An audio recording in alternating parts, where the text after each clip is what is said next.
Hello and welcome. In this video segment we will work through step 5 through 7 of tutorial 1. These steps will demonstrate how to set up the stock to be machined, center drill the 4 1/2-inch diameter holes, and then drill these 4 holes.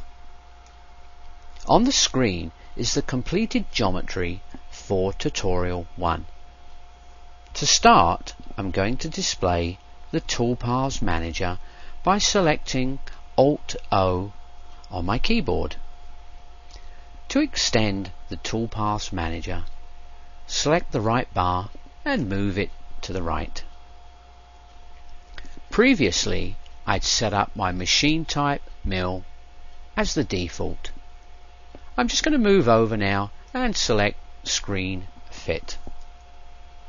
Moving off to the left of the screen, I'm going to select the plus button in front of Properties and then move down and pick the Stock Setup.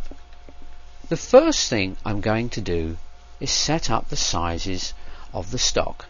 I'm going to move down to the Y area and input 4.25 for the Y dimension and then hit Enter. As you can see, it tabs over to the X value. I'm going to input 6.5 and then hit Enter. We move down to the Z value, the thickness. I'm going to type in 0.5 and then hit Enter. We've now tabbed over to the stock origin. My X value is going to be 3.15.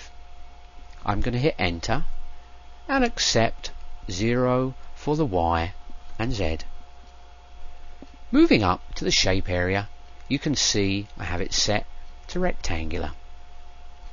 I'm going to move on down and put a check mark against display and also one against fit screen. I'm now going to move up to the top and select the Tool Settings tab. In the Feed Calculation area, you can see it's from Tool. Moving over into the toolpath configuration, I'm going to put a check mark against Assign Tool Number sequentially, also one against Warn of duplicate tool numbers. I'm now going to move on to the Advanced Options section and check against Override Defaults with modal values and check Clearance, Retract and the feed plane. Moving over to the right, I'm going to change the sequence start to 1 and the increments to 1. If you look at the bottom of the screen, you'll see that the material is set for aluminum inch 2024. Everything is set. I'm going to go down to the bottom and pick the OK button. I'm going to move up to the top and select the toolbar icon for isometric view, followed by Screen Fit. The red dashed lines represent the stock we've just set up. I'm going to move up now and select Top View. What we're going to do now is move on to step 6 and center drill the 4 1/2-inch diameter holes. I'm going to move up to the top of the screen, select Toolpaths and then drill Toolpath. You can see the prompt on the screen. Select a point. What I need to do now is select the centers of each of these holes.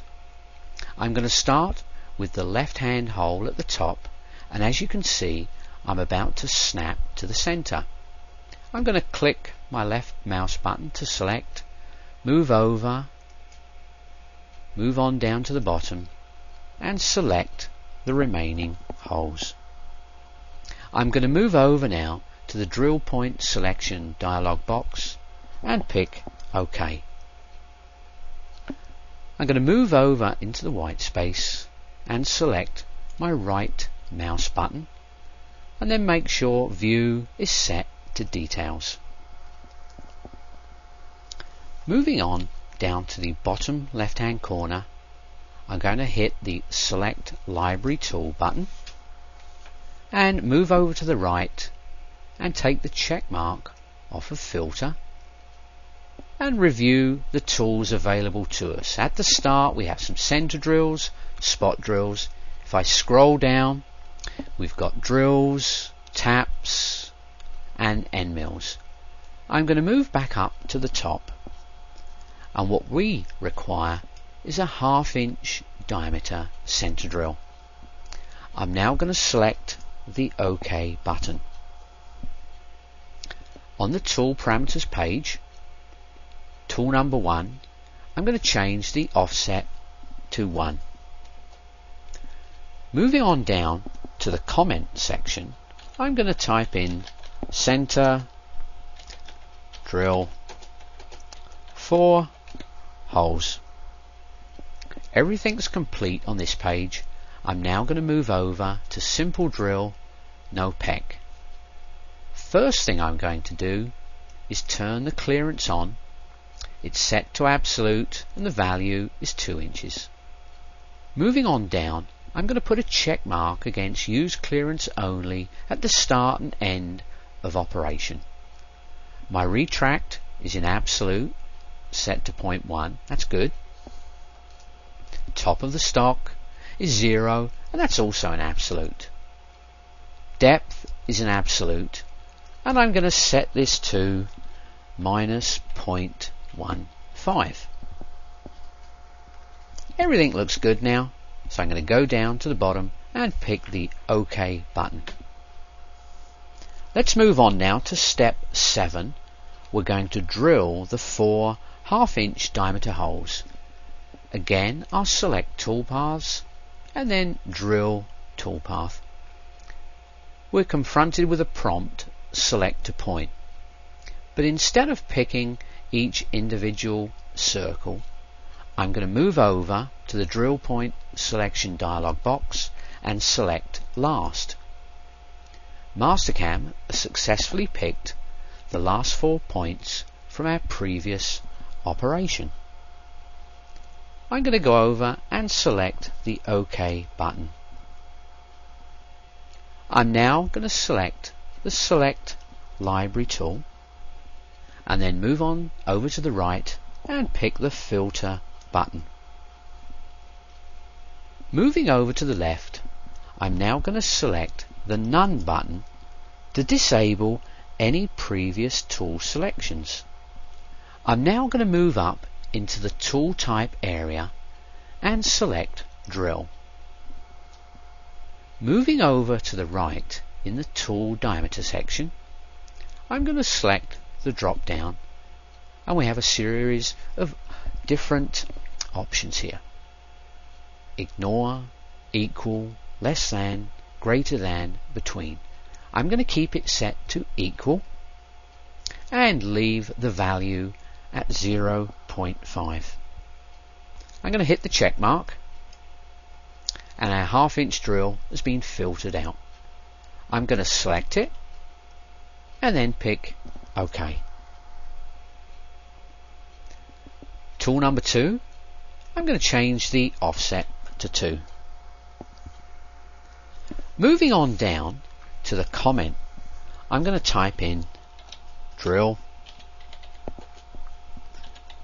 the 4 holes. I'm now going to move on to the next tab, simple drill, no peck. My clearance is set, retract is set, top of stock is set. My depth I'm going to change to minus 0.5 and hit enter, and then move over to the left and put a check mark against tip comp, and now I'm going to hit the tip comp button. As you can see, the breakthrough amount is set to 0.1. Mastercam will calculate the tip depth for me with a 0.1 breakthrough. I'm going to pick OK and then pick OK. That's the end of this video. Thanks very much for watching.